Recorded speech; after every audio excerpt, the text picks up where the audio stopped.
Episode 1 Akbar र बिरबलको परिचय। नमस्कार प्यारा बालमित्रहरू, नव्य कथामा तपाईहरूलाई स्वागत छ।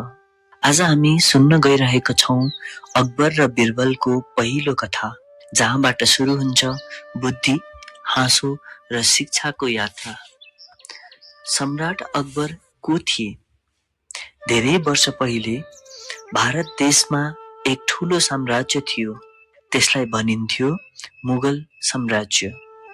त्यस साम्राज्यका राजा थिए सम्राट अकबर। अकबर धेरै शक्तिशाली राजा थिए, तर उनी केवल शक्ति मात्र होइन, दयालु, न्यायप्रिय र समझदार पनि थिए। उनी आफ्ना प्रजालाई धेरै माया गर्थे। धनी गरिब, सानो ठुलो सबैलाई बराबर व्यवहार गर्थे। अकबरलाई सबैभन्दा मनपर्ने कुरा के थियो थाहा छ? बुद्धि र ज्ञान।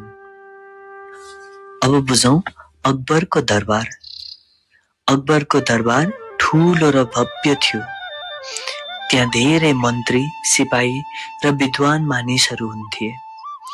अकबरले आफ्नो दरबारमा नवरत्न भनिने 9 जना विशेष विद्वान राखेका थिए। ती सबैभन्दा चतुर र बुद्धिमान मानिसहरू थिए।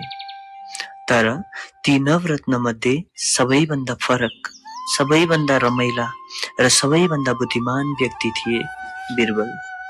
अब बिरबल को थिए त? बिरबल धेरै पढेका तर अझ बढी सोच्न जान्ने मानिस थिए। उनी छिटो सोच्थे, सही कुरा बोल्थे र गाह्रो समस्यालाई पनि सजिलै समाधान गर्थे।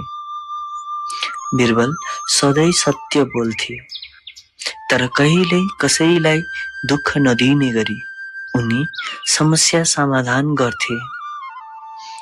रिस होइन, बुद्धि र हाँसो प्रयोग गर्थे। अब सुनौ अकबर र बिरबलको भेट कसरी भयो त?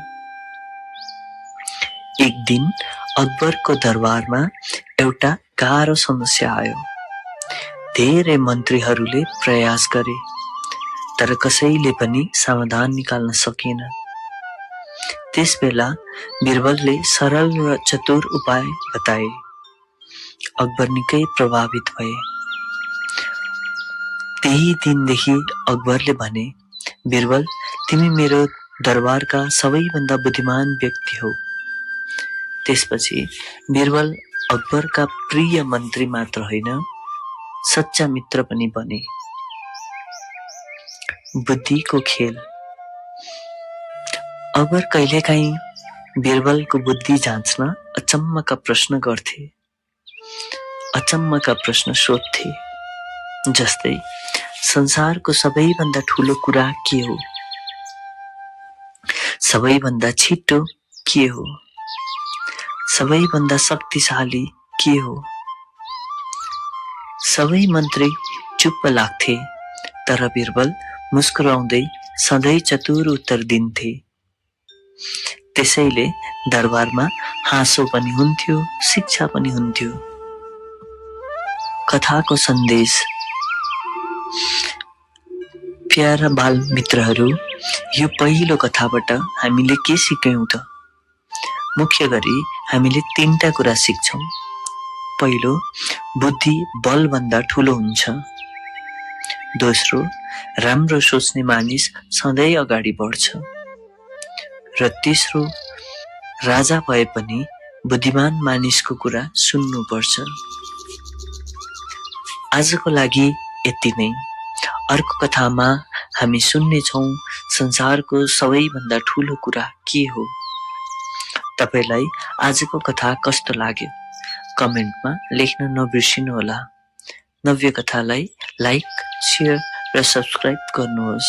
फेरि भेटौँला अर्को रमाइलो कथासँग। धन्यवाद।